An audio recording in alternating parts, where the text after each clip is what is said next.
पंच परमेष्टि भगवान की जय हो। आचार्य श्री गुरुवर कुंद कुंद महाराज की जय हो। आचार्य श्री गुरुवर विद्यासागर महाराज की जय हो।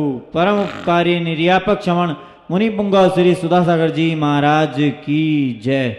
आचार्य संघ की जय। सम्यक और मिथ्या ये दो शब्द मिलते हैं।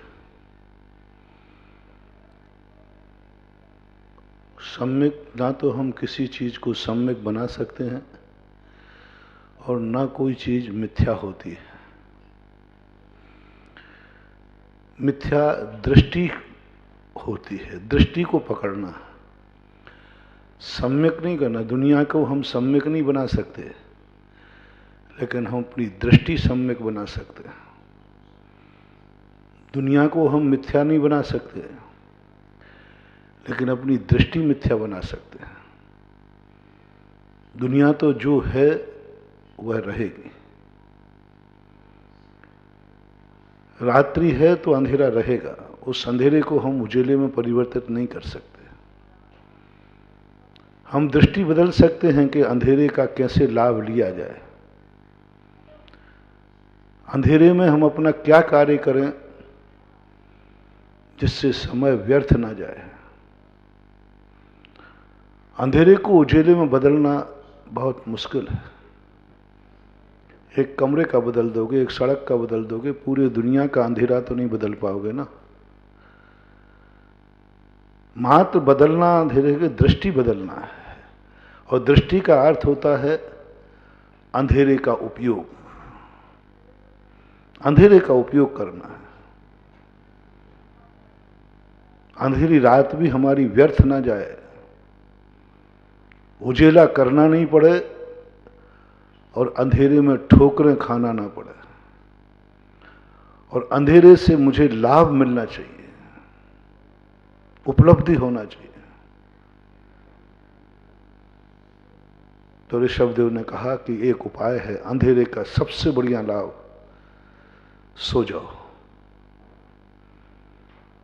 तो सोने से तो नुकसान होगा नहीं, नुकसान नहीं होगा, फायदा होगा। दिन भर के लिए एनर्जी मिलेगी, दिन भर की थकान दूर हो जाएगी। शीतलनाथ भगवान की स्थिति में पूज्यवर समंतभद्र महाराज ने कहा, व्यक्ति दिन भर में थक जाता है। अपत्य वित्तोत्तर लोक तृष्णा तपस्ना केचन कर्म कुरुते भगवान पुनर्जन्म जरा जिहास्यात्रीम। ऐसा कुछ बहुत सारी बातें उन्होंने लिखी, और अपन थकते हैं, इसमें कोई संदेह नहीं। उन्होंने लिखा है, अपन तो अनुभव कर रहे हैं। दिन भर में व्यक्ति थक जाता है, कोई ना कोई तो कार्य करते ही है। आप लोगों को कार्य मालूम है, मैं भी कार्य करता हूं, मेरा मन चलता है, मेरा ज्ञान चलता है। कहीं ना कहीं से तो परिश्रम होता है, थक तो जाते हैं। तो थकान मिटाना तो है, तो दिन में थकान मत मिटाओ। दिन में थको, ऐसे कार्य करो, दिन में अपने कार्य करो जो प्रकाश में करने लायक है। ये काम फिर अंधेरे में नहीं कर पाओगे, इसलिए दिन में सोने के लिए मना कर दिया उन्होंने। सिद्धांत बनाया कि दिन में मत सो, दिन में सोने से तुम्हारा पुण्य क्षय होगा। दिन में सोने से दर्शनावर्णी कर्म का बंध ज्यादा होता है, क्योंकि दिन तो हमें कुछ करने को मिला है, कुछ देखने को मिला है। आंखें मिली, प्रकाश मिला, फिर भी हम आंख बंद करके सो रहे हैं, तो प्रकृति के प्रतिकूल है। प्रकृति कहती है तुझे आंखें किस लिए दी थी? देखने को। प्रकाश के लिए दिया था? देखने को। तू तो प्रकाश में भी सो रहा है। जब कोई वस्तु हमें मिलती है और उसका यदि हम दुरुपयोग करते हैं, तो वह वस्तु हमसे छिन जाती है, वह वस्तु हमारे लिए उपयोग में समाप्त हो जाती है। दिन में जितना हम सोएंगे, जितना सोएंगे, उतना हमें दर्शनावर्णी कर्म का बंध ज्यादा होगा, क्योंकि हमने प्रकाश का अनादर किया, दृष्टि का अनादर किया।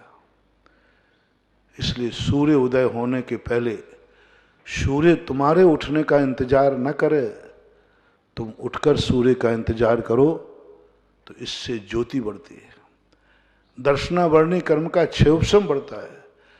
ऐसे ही नहीं तुम्हें सूर्य उदय के पहले उठाने को कहा है, परेशान करना पर्पस नहीं है आचार्यों का, जल्दी उठाने का कोई पर्पस नहीं, एक ही पर्पस है, तुम्हारी दृष्टि, तुम्हारा दर्शनावर्णी कर्म का क्षेपसम बढ़े, क्योंकि तुमने प्रकाश का इंतजार किया है। जो वस्तु इंतजार से मिलती है वह हमें बहुत कुछ अच्छी लगती है, जो वस्तु सहजता में मिल जाती है उस वस्तु का मूल्य नहीं होता, जो वस्तु का हमें इंतजार करना पड़े, और सामने वाला भी हमारे प्रति आदर भाव रखता है। अरे भाई वो मेरे लिए 1 घंटे इंतजार करते रहे, वो मेरे लिए 1 घंटे खड़े रहे, सामने वाले को कितना अच्छा लगता है, मेरे लिए और ये इंतजार किया, ओहो इनके प्रति हमारा कुछ दायित्व है। इसी प्रकार सूर्य को, प्रकाश को पता चल गया कि ये मेरा इंतजार कर रहा था, घड़ी भर पहले उठ गया, मुहूर्त भर पहले उठ गया, प्रकाश का इंतजार। सूर्य और प्रकाश भी तुम्हें एक एनर्जी देंगे, मेरा इंतजार तुम कर रहे थे प्रकाश का। आप खुद सोचिए, आप किसी के यहां रिश्तेदारी में गए और वो आपको स्टेशन पर इंतजार करते मिला, आपको कैसा लगा? अच्छा लगा। दरवाजे पर इंतजार करते मिला और अच्छा लगा। और वो सब तैयारी करके बैठे ही था, बोले साहब मैं आपका इंतजार कर रहा था, मैंने खाना भी नहीं खाया। बोले क्यों नहीं खाया? बोले आपका इंतजार कर रहा था, मैंने चाय भी नहीं पी, आपका इंतजार कर रहा था, मैं कहीं गया मंदिर भी नहीं गया, आपका इंतजार कर रहा था, महाराज का प्रवचन चल रहा, मैंने वो भी लेट कर दिया, इंतजार कर रहा था। अब जितने जितने तुम बोलोगे उतने उतना सामने वाले को एक बहुत बड़ी अनुभूति, तुमने मेरे लिए प्रवचन छोड़ दिया, मेरे लिए प्रवचन छोड़ दिया, एक अलग अनुभूति होगी। मेरे लिए आप मंदिर लेट हो गए, हाँ साहब मैं आपका इंतजार कर रहा था। इतने सारी बातें जब आपको लिए बोलेगा तो अपन को कैसा लगता है? मेरे लिए मंदिर छोड़ दिया, प्रवचन छोड़ दिया, भोजन नहीं खाया, सब तुमने इतना सब कर दिया मेरे लिए। अरे भाई ये तुमने क्या किया, आपने तो बहुत बड़ा हमें शर्मिंदा कर दिया, लेकिन मैं तुम्हारे बिना कैसे करता। मैंने उस व्यक्ति को आनंद की अनुभूति हुई कि महाराज के प्रवचन से भी ज्यादा मूल्य मेरा है, मंदिर से भी ज्यादा मूल्य मेरा है, भोजन से भी मूल्य ज्यादा मेरा है, तभी तो इसने मेरा इंतजार किया। अब वो व्यक्ति आपका हो गया, वो व्यक्ति आपका संबंधी हो गया, वो आपके 10 जगह कहेगा अरे भाई वो मेरा इतना इंतजार करते हैं, बहुत ज्यादा। और यदि कोई, तुम उसके यहां गए, वो सो रहा था, उठा ही नहीं, और तुम दरवाजे पे खड़े हो, बैल बजा रहे हो, और तुमने पहले सूचना दे दी थी कि मैं इतने बजे आऊंगा, फिर भी वो सब सो रहे थे, घर पे थे ही नहीं, ताला लगा था और मालूम था, फिर आपको कैसा लगा? आपने पहले सूचना दे दी थी कि मैं इतने बजे आऊंगा, फिर भी कोई भी इंतजार नहीं कर रहा था, सब सो रहे थे, सब खा पी रहे थे, सब चाय पी रहे थे, सब अपने अपने काम में, कोई भी इंतजार नहीं करता, कोई भी इंतजार नहीं कर रहा था तुम्हारा। तुम पहुंच भी गए घर पे, किसी ने पूछा ही नहीं, सब सोते रहे। कितनी फीलिंग हो गई, बहुत बुरा लगता है। बस दी सेम ऐसी ही स्थिति बन जाती है सूर्य की, प्रकृति की। जो प्रकृति हमारे लिए है, सूर्य का समय हमें मालूम है, नहीं मालूम है तो पता नहीं कब आएगा, मालूम है कि इतने बजे सूर्य का उदय होता है। और सूर्य हमारी जिंदगी में प्रकाश देता है, ऊर्जा देता है, ऊष्मा देता है, कितने उपकार हैं सूर्य के। फिर भी हमने सूर्य को वेलकम नहीं किया, इंतजार नहीं किया। सूर्य निकल के देखता है, भले वो मुंह से नहीं बोलता है, कौन मेरा इंतजार कर रहा है और कौन मेरे लिए खबर ही नहीं। मैं उठ रहा हूं, ये सो रहे हैं, अपने कार्यों में लगे, इनको कोई मतलब ही नहीं, लेना एक ना देना दो। सूर्य नकारात्मक ऊर्जा दे देता है, नकारात्मक ऊर्जा देता है। इसको तो मेरे से कोई मतलब ही नहीं है, इसको मेरा कोई मूल्य नहीं है इसके लिए। वो सूर्य, वो प्रकाश, वो एनर्जी तुम्हारे लिए अबाउट कर देगा। और जब कोई पाया गया इंतजार से, तो ब्रह्म मुहूर्त घंटे भर पहले उठ गया, 4 बजे उठ गया, घड़ी भर पहले उठ गया, मेरे निकलने के पहले उठता बैठा है, जाग रहा है। तुरंत वो सूर्य की जो सकारात्मक ऊर्जा है वो तुम्हें मिलने लग जाएगी। इसलिए नीतिकारों ने कहा, दिन का सूर्य की उपेक्षा मत करना। सूर्य के प्रकाश में जो कार्य करने लायक है वो कर लो, जितना देखना है देख लो, जितना चलना है चलो, प्रकाश का अपना रास्ता तय करो, सोने में समय मत गमाओ। 1 घंटे भी सो लिया तो 1 घंटे आपने प्रकाश का अनादर किया है। दर्शनावर्णी कर्म का बंध, सबसे ज्यादा दर्शनावर्णी कर्म का बंध होता है। ठीक है, थोड़ी बहुत झपकी आ गई, बैठे बैठे थक गए थे, लेकिन सोने की प्लानिंग ही बन गई कि 1 घंटे में सोना ही है। कई लोगों की तो आदत ही बनी है सोना ही है। और आज तो सारे के सारे लोग, बहुतायत लोग सूर्योदय के बाद ही उठते हैं। उनके सामने एक ही प्रश्न, जल्दी उठ के क्या करूंगा? जल्दी उठ के क्या करूंगा? क्योंकि सारी दुनिया ने सुबह 10 बजे माना है। आजकल सब 10 बजे, सुबह से हम कहीं निकलते हैं ना तो बिल्कुल बढ़िया सूना साना मिलता है, कुछ नहीं मिलता, सब घर्राटे लेके सो रहे होंगे, कुंभकर्ण देते। ये नीति अच्छी नहीं है, आर्य पुत्रों की नीति नहीं। आर्य पुत्र हमेशा उपकारी का इंतजार करता है। मेरे जीवन में जो भी थोड़ा भी उपकार, वो मेरा इंतजार नहीं करेगा, मैं उसका इंतजार करूंगा। अपने जीवन में देख लो कितनी चीजें उपकारी हैं, जिनसे तुम्हारी जिंदगी में कुछ मिला है, कुछ पाया है, थोड़ा सा भी पाया है, 1 परमाणु मात्र भी पाया, कुछ भी पाया है, उसका इंतजार करो। वो कभी तुम्हारे अभिमुख हो तो उस पर रिस्पेक्ट दो। जब भी तुम्हारे अभिमुख हो, बड़े लोग आते हैं तो तुम लोग खड़े क्यों हो जाते हो? बड़े लोग आते हैं, कोई भी तुम्हारे मेहमान आते तो कुर्सी से आप खड़े हो जाते, क्योंकि उसका कोई ना कोई हमारे जीवन में सहयोग है, किसी भी वस्तु का हो। एक बार मैंने प्रवचन में कहा था कि मंदिर में भगवान जब पांडुशिला पर बैठ जाए, इंतजार मत कराना।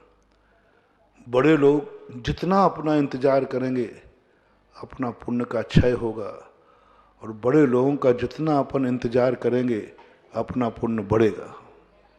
किसी भी चीज में, सब क्षेत्र में लगाना, तुम्हारे क्षेत्र में, हमारे क्षेत्र में, सबके क्षेत्र में नीति बनाओ। बड़े लोग जितना अपना इंतजार करेंगे, हमारा पुण्य क्षय होगा। हम समझ रहे हैं कि मैं बहुत देखा, बड़े लोग मेरा इंतजार कर रहे हैं, नहीं, तुम्हारा बहुत बड़ी हानि हो रही है, पुण्य का क्षय हो रहा है। और बड़े लोगों का तुम जितना इंतजार करोगे, तुम्हारे पुण्य में वृद्धि होगी। बाप बेटे का इंतजार कर रहा है, बेटे का पुण्य क्षय हो रहा है। बेटा बाप का इंतजार कर रहा है, बेटे का पुण्य बढ़ रहा है। बेटा कहता है, रुको पिताजी आ रहे हैं, भोजन करना था। बेटा बेटे ने कहा, नहीं अभी रुको, पापा आ रहे हैं, अभी रुको, मेहमान आ रहे हैं, अतिथि है वो, रुको, अभी पहले मेहमान आ रहे हैं, बाद में खाएंगे। इंतजार कर लिया उसने, मेहमान का, पिताजी का, बड़ों का। उस बेटे का पुण्य बढ़ गया, बहुत बढ़ गया, बहुत पुण्य बढ़ गया, क्योंकि इसने इंतजार किया है बड़ों का। पुण्य बढ़ाने का एक छोटा सा तरीका बता रहा हूं। उल्टा कर दीजिए। पिताजी भोजन पे बैठे, रुक जाओ अभी, छोकरा इंतजार, छोकरा आ रहा है। छोकरा बाहर दोस्तों से बात कर रहा था, अभी तैयार नहीं हुआ था, उसने स्नान नहीं किया था, और पापा बैठे, नहीं बेटे को आ जाने दो। जितने जितने घड़ी, जितने जितने मिनट पिताजी तेरा इंतजार कर रहे हैं, तेरा बहुत बड़ा क्षय हो रहा है, पॉजिटिव एनर्जी खत्म हो रही है, पुण्य क्षय हो रहा है, पुण्य क्षय हो रहा है। एक बेटे का इंतजार किया पिताजी ने, और बेटा अपने कार्यों में मस्त था। गलती मत करना कभी भी। जो तुमसे बड़ा हो, जो तुमसे आदर्श हो, जो तुम्हारा उपकारी हो, जो तुम्हारा अतिथि हो, उसको इंतजार मत कराना, उसको इंतजार मत कराना। और यही परंपरा देखो ना, हमारे मूलाचार के अंदर इसकी पुष्टि होती है। कहीं मुनिराज तुम्हारे दरवाजे आके इंतजार नहीं करें कि मुझे पड़गा लो। श्रावक को इंतजार करना है मुनिराज के निकलने के पहले। वहां उल्लेख किया अकाल में दान। महाराज आने के पहले दरवाजे पर खड़े मिलो, वो है पड़गाहन। मैं महाराज का इंतजार कर रहा हूं, अभी महाराज निकले नहीं, तो भी तुम दरवाजे पे खड़े हो गए। यह है सबसे बड़ा सम्मान। सबसे बड़ा सम्मान वो नहीं है कि तुमने माला पहना दी, तुमने पूजा कर ली, पाठ कर ली। सबसे बड़ा सम्मान है तुमने इंतजार कितना किया, तुम कितने पहले से आगे खड़े हो। पहली नवदा भक्ति, पहला पुण्य कमाने का सबसे पहला अवसर, तुम कितनी देर पहले आके खड़े हो गए। पुण्य बढ़ रहा है तुम्हारा। जितनी देर पहले तुम आकर पड़गाहन को खड़े हो गए, श्रीफल लेके गए पड़गाहन के लिए खड़े हैं, उतनी देर तुम्हारा पुण्य दिन दूना रात चौगुना बढ़ रहा है। उच्च गोत्र का बंध हो रहा है। और ये भी शास्त्रों में लिखा, यदि महाराज ने इंतजार कर लिया तुम्हारे दरवाजे आकर, कल्पना करो महाराज खड़े हैं दरवाजे पर, काहे के लिए? क्या कोई पड़गावे? महाराज पहले आ गया, तुम नहीं आ पाए, तो तुम्हारा बंटा झार है। कई बार लोग कहते महाराज जी थोड़ा आप लेट उठ जाते ना, मैं आ ही तो रहा था, थोड़ा बस लेट हो गई। मैंने कि मैं इसलिए जल्दी उठ गया कि मेरे इंतजार से तेरा दिवाला निकल जाता। कई लोग आगे कहते, सूचना भी देते महाराज जी को थोड़ा लेट उठाना, हम लोग आ रहे हैं, लेट उठाना। पर हम लेट होते नहीं, उस दिन और नहीं होंगे जल्दी, क्योंकि लेट होना उसका कवाड़ा करना है। महाराज उसका इंतजार करेंगे। और महाराज कल्पना थोड़ी सी करें, महाराज यदि पड़गाहन के पहले तुम्हारे दरवाजे आके खड़े हो जाएं, पहले से तुम पड़गाहन, और बाद में तुम आ रहा हूं महाराज, महाराज आ रहा, थोड़ा रुको महाराज, रुको रुको, आ रहा हूं महाराज, रुको थोड़ा, आ ही रहा हूं, बस बस बस थोड़ा सा काम कर ले। और महाराज जितनी देर महाराज खड़े रहेंगे उतनी ये और तुम्हारा संपट स्वाहा होता रहेगा। पुण्य ऐसा क्षय होगा कि पता ही नहीं चलेगा। जैसे रात भर दीप जलने वाला यदि भभक जाए तो 5 मिनट में सारा तेल जल के भस्म हो जाता है। इसलिए जैनाचार्य ने स्पष्ट लिखा, गुरु तुम्हारा इंतजार नहीं करें, द्वार क्षेपण कहा आपको, द्वाराक्षेपण, प्रतिग्रह। तुम इंतजार करो महाराज का। महाराज निकलने के पहले, महाराज निकले, उनकी दृष्टि जैसे उठे, तुम सामने खड़े हुए दिखना चाहिए। देखो छोटे मोटे लॉजिक नहीं है, क्या फर्क पड़ता है, हार तो लेना ही है, पहले से जाके खड़े हो जाओ। आ जाएगा श्रावक 2 मिनट बाद आएगा, कौन सी बड़ी बात नहीं, गलत हो जाएगा। मैं उनसे कहता हूं कि मैंने तुम्हें चला करके इंतजार नहीं किया। मैंने, महाराज जी क्यों नहीं किया आपने, क्या बिगड़ता था? आप वैसे कई बार प्रश्नों में लेट हो जाते हो, तो मैंने वैसे तो लेट हो जाए तो मैं चल जाएगा, 1:30 बजे भी उठ जाऊंगा, लेकिन महाराज जी जब तुम आप 1:30 बजे भी उठ सकते हो, उठे हूं मैं, कई बार उठा, कार्यक्रम हो जाते हैं, कई हो जाते 1:30 बजे भी उठ जाते, लेट भी हो जाते, तो फिर महाराज आज मेरे लिए रुक जाते तो क्या बिगड़ता? मैंने तो 10-15 मिनट के लिए कहा था कि मैं आ ही रहा हूं, बस थोड़ी दूर और रह गया हूं, रुक जाते तो क्या। मैंने कही नहीं, क्योंकि मैं तेरा गुरु हूं इसलिए नहीं रुका। दुश्मन होता तो रुक जाता। अब देखना तुम क्या समझ रहे हो, महाराज रुक जाए तो मेरे सच्चे महाराज गुरु, देखो महाराज मेरे लिए रुक गए, मेरे लिए रुक, तुम्हें उतना अच्छा लगेगा। और मैं कह रहा हूं यदि मैं तेरे लिए रुक जाऊं उस दिन रुकूंगा जिस दिन मैं तेरा दुश्मन बन जाऊंगा।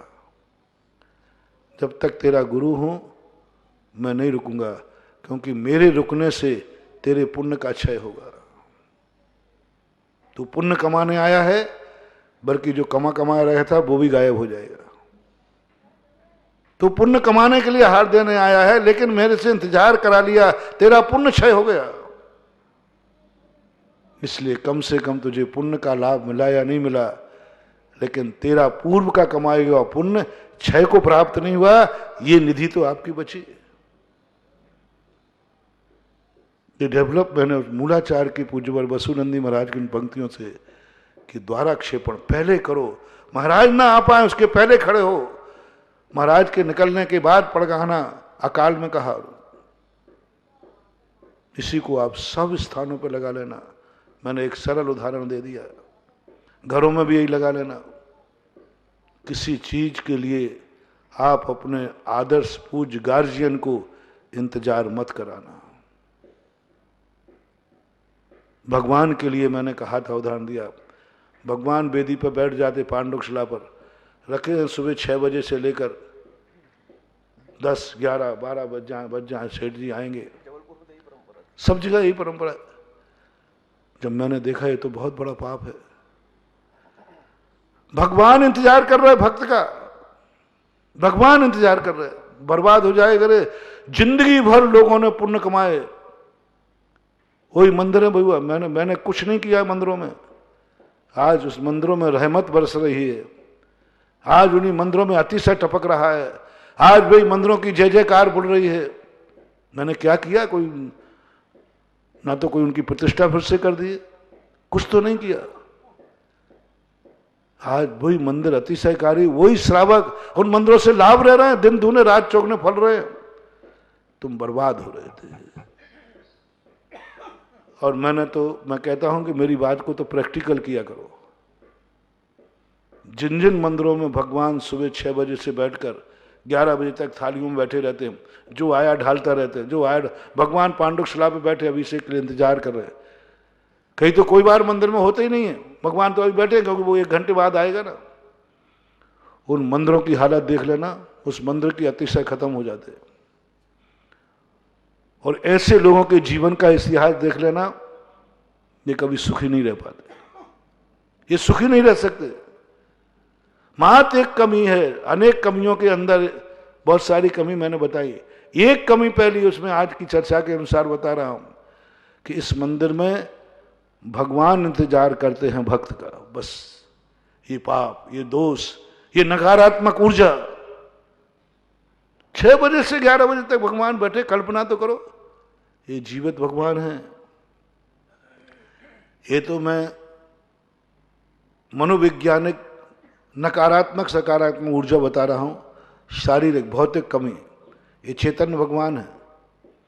सुबह 6 बजे तक 11 बजे तक आप गीले बने रहिए, अपने शरीर को गीला रखिए। सुबह 6 बजे से लेकर, कई बार तो कहीं 5 बजे ही रखे जाते, 4 बजे रख देते, 11-12 बजे तक रखे ना। इतनी देर अपने शरीर को अपन गीला रखें। चमड़ी गल जाएगी कि नहीं? चमड़ी गल जाएगी, निमोनिया हो जाएगा। आप भगवान को 6 घंटे तक पानी में पांडुकशिला पर गीला रखे रहे। वो तो धातु के हैं महाराज जी, पत्थर। हाँ, पत्थर के भगवान है, पत्थर आगे हैं, जो पत्थर ही हैं। तो जो पत्थर के भगवान मानता है, तो कबीर कहते हैं, अरे मूर्ख, पहाड़ पूजे हरि मिले तो मैं पूजूं पहाड़, तासों तो चक्की भली पीस खाए संसार। यदि तेरी दृष्टि में पाषाण और पीतल है, महाराज कह रहे लोग तो ये मानते हैं कि पाषाण, और का क्या बिगड़ेगा, वो तो पीतल है, और काय का है, जर्मन सिल्वर है ना, यही चांदी की है, सोने की है। नहीं महानुभाव, अपने लिए कोई मतलब नहीं चांदी से। अपने तो साक्षात चैतन्य प्रभु 10 प्राणों की स्थापना की है, वज्र सब नाराज संगठन की स्थापना की है, समचित्र संस्थान की स्थापना की है, 40 गुणों की स्थापना की है। साक्षात जिनदेव, साक्षात जिनेंदेव हैं, उनके साथ वही व्यवहार करो। कई लोग उठाते हैं ऐसे, गर्दन पकड़ के उठा लेते हैं ऐसे भगवान को, अरे क्या जा रहा, पीतल के भगवान है। अरे मूर्ख, पीतल के नहीं, साक्षात जिनेंद्र भगवान है। तेरी भी कोई ऐसे ही गर्दन पकड़ के उठाएगा कभी? बड़े सम्मान के साथ, आदर के साथ, जैसे आप लोग बालक को उठाते हैं, एक सिरहाने हाथ होता है, एक नीचे हाथ होता है, बालक को यूं लिए रहते हैं, ऐसे ही भगवान को थोड़ा सा तीजा करके हाथ नीचे लगाओ और एक हाथ सिरहाने हो और बड़े इज्जत ऐसा लगाओ जैसे मैं साक्षात भगवान का अभिषेक पाठ में देखो कि ऐसा लगता है कि मैं साक्षात जिनेंद्र भगवान को मैंने सिर पे उठा लिया। इस भगवान को दुनिया का कोई व्यक्ति नहीं उठा पा, मैंने सिर पे उठा लिया। ओह भगवान मेरे अवभाग, रोम रोम पुलकित होता है। भगवान को जब उठाते हैं कांपना चाहिए, कांपना चाहिए। मैं संसारी व्यक्ति भगवान को उठा रहा हूं, हाथ कांप जाए तुम्हारे, रूही कांप जाए, रूही कांप जाए तुम्हारी, मैं भगवान को उठा रहा हूं, कहीं चूक ना हो जाए। प्रक्षाल करते समय सावधानी से किया करो, कहीं ऐसा ना हो जाए कि आंख में तुम जोर से कर दो, जीवित भगवान है। बड़ी सावधानी से प्रक्षाल करो और गीले करके रख दिया। जिनके लिए वो रखे गए हैं और जिन्होंने रखे हैं, एक दिन उनको चर्म रोग जरूर होगा, चर्म रोग होगा, कोड़ी कुष्ठी होंगे, कुछ ना कुछ ऐसा होगा जो चमड़ी के रिएक्शन से होता है, क्योंकि भगवान को रखा था। ये गलती कभी मत करना, बिना अभिषेक के रह जाना। रेगुलर में जितने आए उतने करते रहना, रेगुलर से कोई फर्क नहीं पड़ता। सांगनेर में सुबह 8 बजे शुरू होता था, शाम के 7 बजे तक अभिषेक चलते थे रेगुलर, 1 सेकंड को भी खाली नहीं होता था। 8 बजे से कलर शुरू हुआ, शाम के 7 बजे तक रेगुलर चलता था, रेगुलर। 12 बजे, 1 बजे, 24 घंटे, 12 घंटे, कितने घंटे हो गए लगा लेना, 11 घंटे रेगुलर। कोई बात नहीं, रेगुलर करो, लोटे कितने ढालते जाओ, लेकिन आप नहाने के बाद टॉवल से पहुंचने का अंतराल कितना होता है आपके शरीर का? सिर का पानी पैरों तक नहीं आ पाता और टॉवल सिर पे पहुंच जाती है, बस इतना अंतराल होना चाहिए। भगवान का अभिषेक हो गया, सबने कर लिया, देख लिया, तुरंत पहुंच दो। यदि कोई नहा भी रहा है तो इंतजार मत कराओ भगवान को, क्यों? भगवान गीले बैठे हैं, भगवान का इंतजार मत कराओ। महानुभाव, मैं अपने भक्तों से बहुत अच्छी तरह से कहना चाहता हूं, उस दिन अभिषेक के बिना रह जाना, लेकिन भगवान को इंतजार मत करवाना। ये मत कहना रुको मैं आ रहा हूं, ये मत बोलना, नहीं, मैं संसारी प्राणी हूं, त्रिलोकीनाथ मेरा इंतजार करे, मुझ जैसे संसारी का इंतजार करें, त्रिलोकीनाथ मेरा इंतजार करेंगे। नहीं नहीं नहीं, ये पाप मैं नहीं कर सकता। मैं भगवान के चरण छू लूंगा, गलती की क्षमा मांग लूंगा, लेकिन कभी भूल करके भगवान को इंतजार मत करवाना। दुनिया में हर व्यक्ति यही सीख लेवे कि हम दुनिया को नहीं बदलेंगे, अपनी दृष्टि बदलेंगे। इसलिए दुनिया में कोई भी मिथ्या नहीं है, सब मिथ्या दृष्टि है, मिथ्या कुछ है ही नहीं। संसार में हर व्यक्ति से पूछो क्या तुम मिथ्या कार्य करते हो? बोले नहीं, मैं तो मिथ्या हूं ही नहीं। नहीं तुम कुगुरु कहते हो, उन कुगुरु से जाके पूछना कि वे सही गुरु हैं कि खोटे गुरु हैं। चोखे खोटे देव से पूछना, वो कहता चोखा हूं। दुनिया में कोई खोटा है ही नहीं, हर व्यक्ति अपनी अपनी दृष्टि में सब चोखे हैं। तुम खोटे बनने वाले कौन होते हो? कौन होते हो? तुम्हारे लिए क्या अधिकार दिया किसने? जो भी दुनिया में कर रहा है सब अच्छा कर रहा है, सब अच्छा। खोटे देव दुनिया में हैं, वे अपने आप को कभी खोटा नहीं मानते। खोटा गुरु अपने आप को खोटा नहीं मानता। पापी अपने आप को पापी नहीं मानता। कसाई अपने आप को कसाई नहीं मानता। वो कहता मैं तो अच्छा कर रहा हूं। यदि कसाई मांसाहारी कहता है मैं तो देश का भार कम कर रहा हूं, यदि हम मांस नहीं खाएंगे तो जानवर कितने बढ़ जाएंगे। जानवरों के अलावा मनुष्यों को रहने को जगह नहीं बचेगी। देव साहब वो कहां मान रहा, अपने आप को कसाई कभी पापी मानते ही नहीं। कभी पूरी दुनिया में चले जाना आप, कोई अपने आप को बुरा मानने को तैयार नहीं। जब वो स्वयं उपादान, जब वो स्वयं अपने आप को बुरा नहीं मान रहा है, तुम उसे बुरा कहने के अधिकारी कौन हो? कौन हो तुम उनको अधिक मिथ्या कहने वाले? बस दृष्टि बदल दो। दृष्टि में मिथ्या दृष्टि, मिथ्या वस्तु तो दुनिया में है तो वो रहेगी, उसको बदलने का प्रयास मत करना। तुम अपनी दृष्टि बदल दो। मिथ्या दृष्टि, दृष्टि बदल दी उसने। जो गलत था उस दृष्टि को उसने अपनी दृष्टि से मिथ्या को सही मान लिया। मिथ्या दृष्टि किसे बोलते हैं? दृष्टि में मिथ्या आ गया कि जो सही था वो गलत मान लिया, जो गलत था उसको सही मान लिया। वस्तु ना तो गलत थी ना सही थी। एक व्यक्ति जो सही था, वस्तु सही रही, लेकिन दृष्टि में उसने गलत मान लिया। केवली सुत संग धर्म देवा वर्णवाद दर्शन मुहस्य। केवली भगवान है, कोई दूसरे नहीं। सच्चा भगवान है, लेकिन तुमने उन्हें खोटा मान लिया दृष्टि में। उनको खोटा नहीं किया तुमने, वो तो जैसे थे वैसे ही है। तुम्हारी दृष्टि में खोट आ गया कि ये कबलाहारी हैं,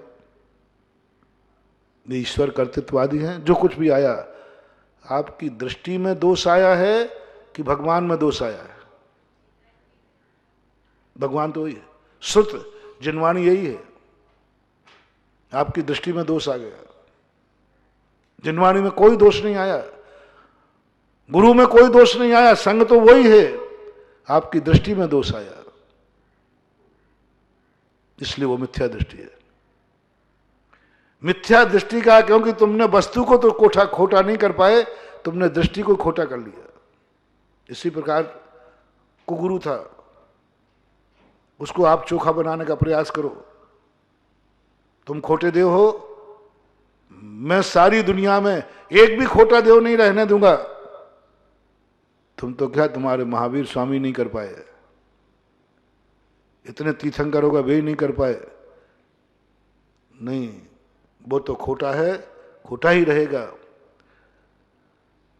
तुम्हारी दृष्टि खोटा मान ले, बस उसको खोटा मत करो। वो तो खोटा है, तुम खोटा मान लो, तुम्हारी दृष्टि में खोटा आ जाए बस। और यदि तुम्हारी दृष्टि में चोखा आ गया, वो तो खोटा ही है, लेकिन तुमने उसको चोखा मान लिया। वो तो खोटा ही है, लेकिन तुमने कहा मेरी दृष्टि में चोखा है। मिथ्या दृष्टि। वो तो पीतल ही है, तुमने कह दिया सोना है बस। क्या तुम्हारे सोना कहने से पीतल सोना हो जाएगा? नहीं होगा। पीतल तो पीतल ही रहेगा, लेकिन तुम्हारी दृष्टि में वो सोना हो गया, मिथ्या दृष्टि हो गया। ऐसे ही सम्यक दृष्टि को, किसी भी दुनिया को बदलने का प्रयास मत करो, दृष्टि बदलो, सम्यक दृष्टि बनो। दुनिया को सम्यक मत बनाओ, अपनी दृष्टि में सम्यक बना रहो। मेरी दृष्टि से यह वस्तु कैसी है, मेरी दृष्टि से कैसी वस्तु है। जैसे कल मैंने कहा था, ना दुनिया कोई पराई है, ना कोई अपनी है, तुम्हारी दृष्टि में क्या है। इसलिए मैंने ये नहीं कहा था, मैंने वो लिस्ट कहीं नहीं बनाई कि पर क्या क्या चीजें हैं। वो लिस्ट आपको नहीं दी, वो मेरे पास है। मेरे पास है आत्मा स्वभाव पर भाव भिन्नम। मेरे आत्मा के अलावा सब पर है। वो लिस्ट मैंने आपको नहीं दी, आप गृहस्थ हैं। आपसे मैंने कल कहा था, आपकी दृष्टि में, आपके अनुभव में पर कौन है? पर कौन है? किसके लिए तुम पर मानते हो? यदि कहीं भी तुम्हारे मन में थोड़ा भी आया ये मेरा है, मैंने उसको त्याग करने को नहीं कहा था, क्योंकि वो मेरा है। मेरों के साथ संबंध बनाना पड़ेंगे। जिस जिस वस्तु को तुम देख रहे हो, कल मैंने बहुत बड़ा होमवर्क दिया था तुम्हें देखते ही मेरेपन की अनुभूति हुई या परायेपन की? यदि पराये को भी अपना बनाना है, पराये को भी समय देना है, महाराज जी जिसके संबंध में मुझे अनुभव आया, ये पर है, ये पर है, मुझे पर की अनुभूति हो रही है, लेकिन अब इसको मेरा कैसे बनाऊं? मेरा कैसे बनाऊं? दोस्त बना लो, मेरा दोस्त हो जाएगा। ब्याई जी बना लो। ये जितने तुम्हारे रिश्तेदार थे वे कल पर थे कि नहीं? आज क्या हो गए? ब्याई जी, मेरे ब्याई जी। और कल क्या थे वो? पर थे। पहले भी मिलते थे। मान लो तुम परिचित ब्याई जी बन गए, पहले भी जानते थे, उसी नगर में रहते थे, पर थे। क्या लेना देना? हो गए कोई, हो गए कोई, लेकिन तुम्हें वो पसंद आ गए। ये पर वस्तु है, ये पर हैं, लेकिन इससे मुझे लाभ है और मैं इसको लाभ दे सकता हूं। इसके संबंध में मैं विचार करता हूं, ये मेरे लिए विचार करेगा। इसको मैं देख रहा हूं, ये मुझे देखेगा। ये मेरे काम का है, मैं इसके काम का हूं। ऐसी पर वस्तु पर कभी मजबूरी आ जाए जिसको आपने पर की अनुभूति की है और आपको लगने लग जाए कि ये मेरे काम का है, मैं इसके काम का हूं, बस उसको मेरा बनाने के लिए आपको पहले कोई मेरा शब्द, कोई रिश्तेदारी बनाना पड़ेगी। सीधे संबंध मत बना लेना। मेरा बनाए बिना पर से संबंध बनाना पाप है। मेरा बनाए बिना पर से संबंध बनाना पाप है। लुटोगे, ठगे जाओगे, बर्बाद हो जाओगे, सब तरफ से अनर्थ हो जाएगा। मेरा बनाए बिना संबंध मत बनाना। जब वो पर है तो उससे सुख की कामना मत करना, उससे कुछ पाने की चेष्टा मत करना। ये चोरी है, पाप है। बस एक रास्ता निकाला है नीतिकारों ने। वो व्यक्ति तुम्हें सुख चाहिए उससे, हाँ। सुख देना चाहते हो, बोले हाँ, तो फिर उसको मेरा बनाओ। अब मेरा बनाने के पहला उपाय क्या करो? जैसे आपका उदाहरण, सरल उदाहरण ले लो। आपको कोई बिटिया पसंद आ गई किसी के घर में, तो उठा लिया। और क्या करो? उठा लो। कहीं पसंद आ गई, ले आओ। जेल जाओगे, रामचंद्र जी गला उतार देंगे, पाप हो जाएगा। दुकान पर से कोई भी वस्तु पसंद आए किसी घर में, तो उठा लोगे क्या? नहीं उठा लो। पसंद तो आ गई तुम्हें कि ये बच्ची मेरे बेटे के लिए काम की है, मेरे घर की बहू बनने लायक है। अब नीति क्या कहती है? उठा के मत लाओ। पहले वो बेटी पर है कि नहीं? पर है, 100% पर है। तो तुम उसको अपने घर की बहू कैसे बना सकते हो? अपने सुख का साधन कैसे बना सकते हो? जिनवा ने कहा उसको मेरी बनाओ, पहले मेरी बनाओ। अभी बेटी पर की है, तुम्हारी तो बहू होगी ना, तो पहले उसको बहू बनाओ, मेरी बनाओ। उसके लिए कितना करना पड़ता है? ये बेटी पसंद आ गई, ये घर पसंद आ गया, ये सब कुछ, पूरा सब कुछ पसंद आ गया। अब भारतीय संस्कृति कहती है, राक्षस हो दानव तो कहते पसंद आ गया, उठा के ले आओ, तोरण मार के लाओ। तोरण का अर्थ क्या था? बाप को मार के बच्ची को छीन लेना का नाम तोरण मारना था। आपके यहां पहले तोरण मारा जाता था, राजस्थान में मैंने बंद कराया। मैंने खोजा ये तोरण मारना क्या कहलाता है। तोरण का होता था रक्षक। जो वस्तु पसंद आए उस रक्षक को, उसके बाप को मार करके उठा के ले आओ। ये आताताई राजाओं के समय चला था। हमारे यहां तोरण मारना नहीं, तोरण लगना। तोरण लगना, लगने का अर्थ होता है पहले एक छड़ी लेते थे, मैंने पूरा पता किया, जयपुर की बात है 96 की।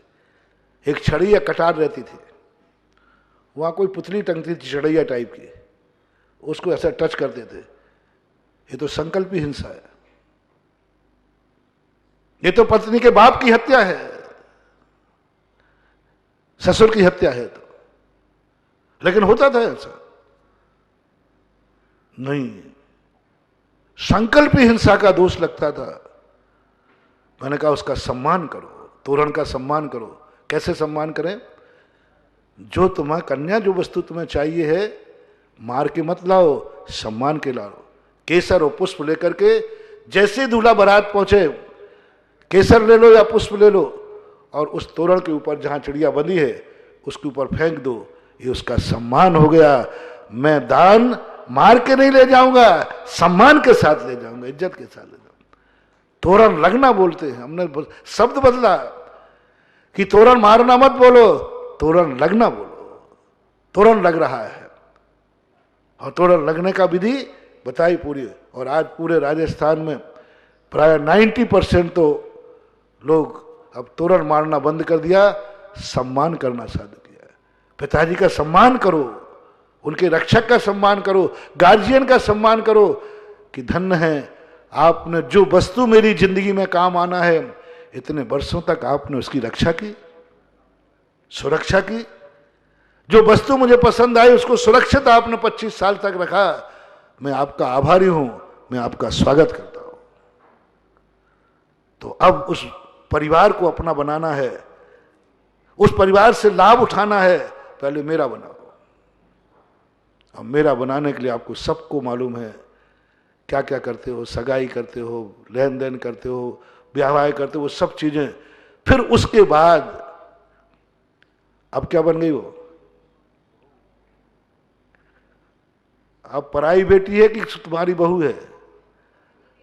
अभी तक पूछा था ये किसकी बेटी है, बोले फलाने की बेटी है। और शादी के बाद पूछा ये कौन है, क्या लग गया शब्द? मेरी बहू। बस, अब कोई दोष नहीं है, अब कोई मतलब नहीं है, अब मेरा शब्द लगा दीजिए। हम लोगों को भी दया करने की बात आती है। हम तो सबको पर मानते हैं, सब जीव पर हैं। वो पर्वों के संबंध में कोई विचार नहीं करना चाहिए, कुछ भी नहीं सोचना चाहिए। मरे तो जिए तो हमें क्या लेना देना पर से, मतलब क्या है लेना देना? हम तो सब चीज पर है। महावीर ने कहा ये तो अनर्थ कर देगा। तो उन्होंने कहा इसके मन में करुणा कैसे जगाऊं, क्योंकि सिद्धांत है परायों के प्रति राग नहीं जागता, परायों के प्रति करुणा नहीं जागती। परायों को कौन समय देना चाहता है? जहां पर की अनुभूति हो रही है वहां क्यों बचाए गए? तो उन्होंने तुरंत मुनि सामायिक से कहा शत्वेषु मैत्रीम। किसको बचा रहे हो तुम? चीटी को, पर को? नहीं, ये मेरा मित्र है, मैंने सामायिक के समय कहलवा दिया। मैं चीटी को क्यों बचाऊं? कौन है ये चीटी? मेरी पर है, मेरे से भिन्न है। तुरंत जनवाणी कहती है सामायिक से उठ के ही तूने क्या कहा था? सत्वेषु मैत्रीम। संसार के समस्त जीव मेरे मित्र हैं। तो चीटी को बचा रहा है कि अपने मित्र को बचा रहा है? मेरा आ गया ना। महावीर बहुत आगे कहते, उन्होंने कहा कि जब तक मैं मुनि के मन में मेरापन की दृष्टि नहीं जमाएंगे ये बचाएगा ही नहीं। पर को कौन बचाता है? तो उन्होंने कहा तूने चीटी नहीं बचाई, सामायिक के समय तूने घोषणा की थी संसार के जितने जीव हैं मेरे मित्र हैं, तो मित्र को बचा रहा है।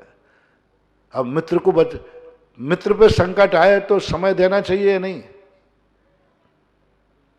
मित्र को तुम्हारी जरूरत पड़े तो देना चाहिए कि नहीं? मित्र के काम आना चाहिए कि नहीं? आना चाहिए, क्योंकि वो मेरा मित्र है। ऐसे ही आपसे मैंने कल कहा था, पर की अनुभूति करने के लिए कहा था।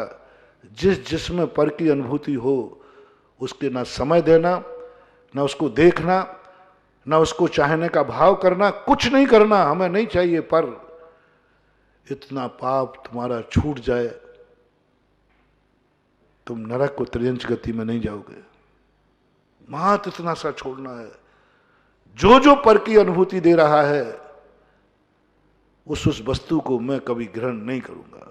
दृष्टि बदल दो, पर की दृष्टि बदल दो। ये पर है, कुछ नहीं करना, तुम्हें कुछ भी नहीं करना, न किसी को मिटाना है न किसी को बनाना है।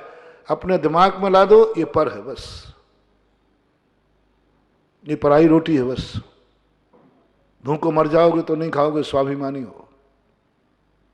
मेरी रोटी है ही नहीं, पर की रोटी। ये मेरा मकान है ही नहीं, कल बताया था मैंने। ये मेरी गाड़ी है ही नहीं, ये मेरा परिवार है ही नहीं। हमें क्या लेना देना इससे? हम क्यों परिणाम बिगाड़े? यहां क्यों करें? ये वस्तु मेरी है ही नहीं, थी नहीं, है नहीं, होगी नहीं।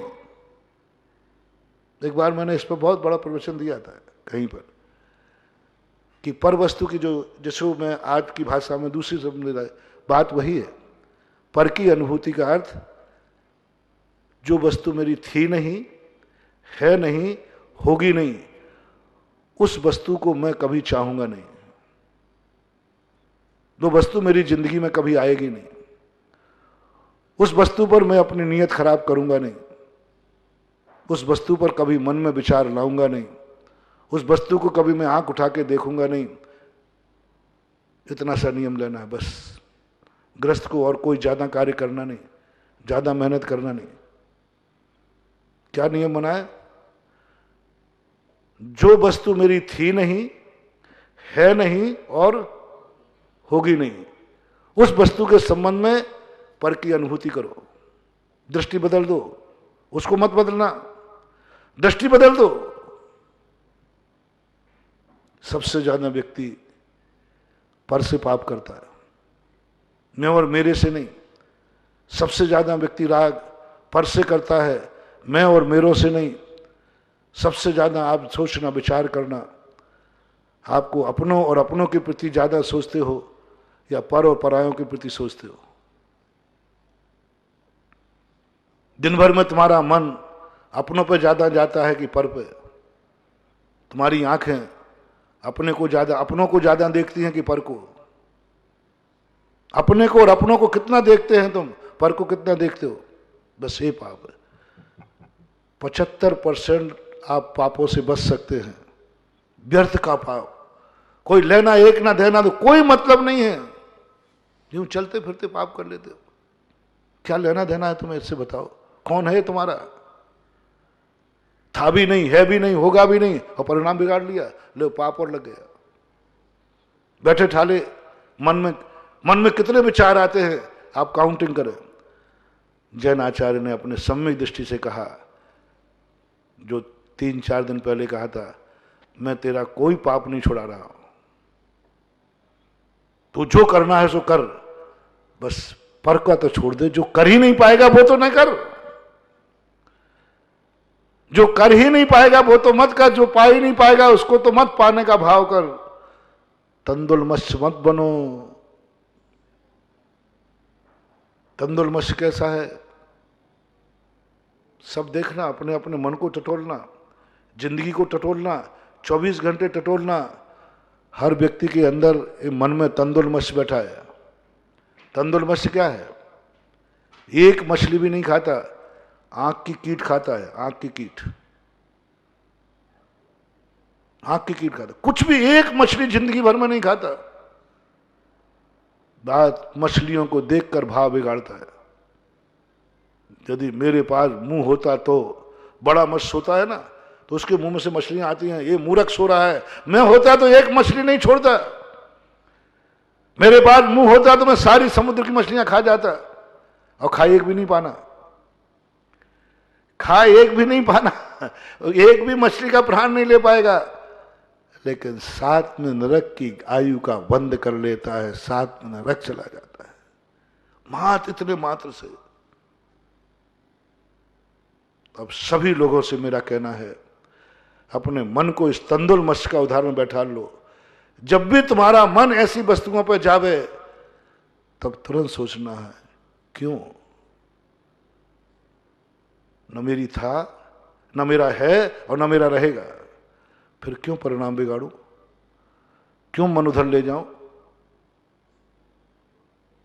मन से, आंखों से क्यों उस तरफ देख रहे हो घूर घूर करके? कौन है वो तुम्हारी? कौन है पहले रिश्ते बताओ। देखने की मनाही नहीं है। यदि तुम्हारी कोई है तो देखो, और जब तुम्हारी कोई नहीं है तो मत देखो। क्यों देख रहे हो उधर? वो कौन है तुम्हारा? कोई है तो देखो, नहीं है तो नजर झुका लो। बोलते किससे हो? कुछ भी बोल देते बचनों से। कोई पाप किया नहीं, बेहोशी में इतना पाप कमाते हैं, इतना पाप। अब बोलो, आपने झगड़ा होगा पत्नी से, देखना आपका पाप, देखना मूर्खों का पाप, तंदुलमक्ष का पाप। पत्नी को गुस्सा हुआ, पत्नी को मां की गाली दे दी। गाली तुम जानते हो, मैं तो इशारा करूं, मैं बोलूंगा पत्नी को मां की गाली दे। पत्नी की मां कौन है रे तेरी? बोलना जल्दी। सासू मां है, कानून की मां है। तेरे खाते में जब लिखा रहेगा तूने अपनी सासू के साथ व्यभिचार किया है, सहन कर पाओगे? मैंने सासू के साथ व्यभिचार किया, मैं बिजौलिया का हूं, बिजौलिया का महाराज का भक्त हूं। मैं सासू के साथ, मैंने तो उसके पैर पड़े हैं, पैर पूछे हैं, मेरी मां थी सासू तो, और उधर लिखा था व्यभिचार था। मैंने सासू के पैर छुए हैं, मेरी मां थी वो, उसको मम्मी जी कहता था, और तुम कह रहे हो व्यभिचार किया है? हाँ, एक बार तूने क्रोध में आकर पत्नी को मां की गाली दी थी, ये वचन से तूने व्यभिचार किया है। पाप अकेला काया से होता है क्या? मन से नहीं होता, वचन से नहीं होता, सबसे होता है। अकेला मात्र काया से पाप नहीं होता, सारी दुनिया काया के पाप को पाप मानती है। मन और वचन हमारे शास्त्रों में तीनों से लिखा है। कर्मों का आश्रय मन से, वचन से, काय से, तीनों से होता है। काय वांग मना कर्म योग हसा आश्रय, तीनों से होता है। तूने वचन से पाप किया, लिखा मिलेगा, खोला जाएगा वही खाता। कितने मूर्ख हो तुम। मां को पूछते रहे, सासू मां को, और खाते में व्यभिचार का पाप लिखते गए। बेटे को गाली दे दी बहन की, बेटे को बहन की गाली दे दी। अब बेटे की बहन कौन है तुम्हारी? बिटिया हुई ना, तुमने क्रोध में दे दिया। वहां लिखा मिलेगा तूने बेटी के साथ व्यभिचार किया था। मैं बेटी के साथ व्यभिचार करूंगा?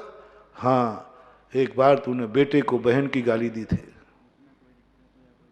तंदुलमश, व्यभिचार किया नहीं, पाप खाते में लिखा गया। पाप किया नहीं, खाते में लिखा गया। गाली देने वाले सावधान।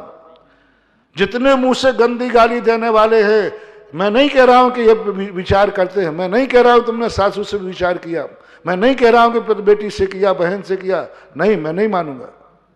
हमारा भारत बहुत इस संबंध महान है, नहीं करता, लेकिन खाते में लिखा मिला गया। तंदुलमस कहता मैंने एक भी मछली नहीं खाई, उधर खाते में लिखा था तूने पूरे समुद्र की मछलियों का खाने का पाप है तेरे। क्या बोले? मैं साहब मेरे 7 नरक पे पहुंचा। बोले साहब मैंने क्या अपराध किया है? बोले तूने सारे समुद्र की मछलियां खाई हैं। अब देखना अपराध क्या हुआ, सारे समुद्र की मछलियां खाई। बोले साहब मेरा तो मुंह ही नहीं था उतना, मैंने तो एक मछली नहीं खाई। लिखा रहेगा नहीं, मन से खाई है, मन से खाई है, तन से नहीं खाई। ऐसे ही अपन लोग, समय आपका हो गया, सभी लोग मन रूपी तंदुलमश्च के लिए, मन रूपी तंदुलमश्च के लिए मन से मत खाओ रे मछलियां, मन से मत करो रे पाप। मन का पाप बेकार है, कोई काम का नहीं। पाप का पाप नहीं किया और पापी के पापी हो गए। कोई पाप करने के बाद पापी हो तो फिर भी संतोष रख ले कि पाप किया है तो पापी हूं, लेकिन तुम तो वो पापी हो कि पाप नहीं किया फिर भी पापी हो गए। वचनों से पाप मत करो, पाप करोगे नहीं फिर भी पापी की कोटि में आ जाओगे। इसलिए अपनी दृष्टि को इस संबंध में, बहुत छोटी सी बात है लेकिन इतनी मार्मिक है कि सबसे ज्यादा अपन लोग अपना मन, खास तौर से आप लोगों का गृहस्थी पर पे जाती है।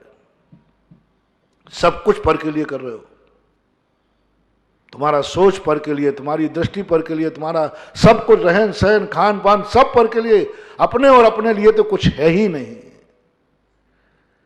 फिर भी यदि पर के बाद यदि तुम्हें उसका उपयोग करना है तो मैंने तरीका बता दिया। फलाना प्लाट पसंद आ गया तुम्हें, उस पर नियत खराब मत करो। महाराज लेना है तो रजिस्ट्री कराओ, मेरा बनाओ। अब रजिस्ट्री के बाद फिर किसका प्लाट हो गया? मेरा प्लाट, मेरी गाड़ी, मेरी वस्तु। अनुभूति में पहले मेरापन का उपयोग लाए, और जिस दिन तुम्हारे मन में मेरापन की अनुभूति हो जाए फिर वस्तु तुम्हारी है, तुम जो चाहे करो ना। ना कोई पाप करेगा, ना तुम पापी कहलाओगे, ना कानून में, ना धर्म की किताब में। बहू बनाने के बाद तुम उसको घर में उठा के लाए, कौन से साथ से पाप को? कानून से? बोलो ना। नहीं। गृहस्थ के धर्म पुराणों से, श्राप का चार से नहीं, कहीं से पापी नहीं हो। शादी करके लाए, और शादी के बिना उठा के लाते तो अनिल जी यहां के स्थान पे कहां पहुंचते? यहां के स्थान पे जेल पहुंचते, और यहां लाके लाए। अब देखो कितनी सी प्रक्रिया में मेरा बन गया। 7 फेरे लगाए, वचन दिए, संकल्प किया, आज बहू को सम्मान के साथ लाए। आपके घर की बहू है, अब उसको मेरा कहने से उसको अब समय देना चाहिए। अब उसके संबंध में सोचने में कोई बुरा पाप नहीं है, क्योंकि अब वो तुम्हारी हो गई, तुम्हारी बहू हो गई, बेटे की पत्नी हो गई, किसी की कुछ हो गई, किसी सामने कह दिया, 100 रिश्तेदारों ने कह दिया ये मेरी है, ये मेरी है, ये मेरी है। अब उसके साथ मेरापन का व्यवहार करेंगे जो जिस पद के योग्य है। इसलिए संसार में जीना है तो अपन अब आज समय आपका हो गया। आप अब 3 चीजों पर की अनुभूति पर कल भी प्रवचन दिया, आज भी। अब मेरा और मैं, इन 2 के साथ अपन को क्या करना है, कैसे जीना है, कल ध्यान में आएगा तो सोचेंगे। महावीर भगवान की